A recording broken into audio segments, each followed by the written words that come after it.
الفاظ سے نہ تو کسی کا خون نکلتا ہے نہ ہڈی ٹوٹتی ہے، لیکن انسان دل اس کا اندر سے اس کی روح اتنی زخمی ہوتی ہے کہ اس کو الفاظ میں بیان کرنا مشکل ہوتا ہے۔ ہر شخص کو چاہیے الفاظ کے چناؤ میں بڑی احتیاط کرے۔ نبی صلی اللہ علیہ وسلم کی حدیث ہے، ایسی بات پر اجتناب کر جس پر تجھے معذرت کرنا پڑے۔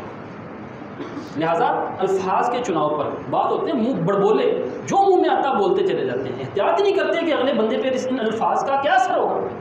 الفاظ بڑے معنی خیز ہوتے ہیں۔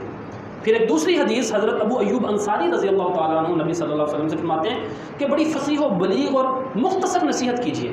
اللہ کے نبی صلی اللہ علیہ وسلم فرماتے ہیں کہ جب تو نماز ادا کر تو اپنی زندگی کی آخری نماز سمجھ کر ادا کر۔ سمندر کو کوزے میں بند کر دیا آپ نے ان الفاظ کے اندر کہ جب بھی نماز ادا کر آخری نماز سمجھ کے ادا کر، اور جب تم کلام کرو تو ایسا کلام مت کرو جس پر تجھے معذرت کرنا پڑے۔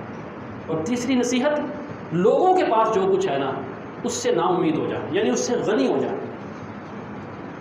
ہاں بھی پوچھا کیا کام کرتے ہو، اس نے کہا فلاں کاروبار۔ اچھا کتنا کما لیتے ہو، کہاں سے مال خریدتے ہو، کہاں بیچتے ہو، اگر میں کرنا چاہوں یہ، ایسے اس سے پوچھنا جس سے آپ بھی اس کے کام کے حریص ہیں۔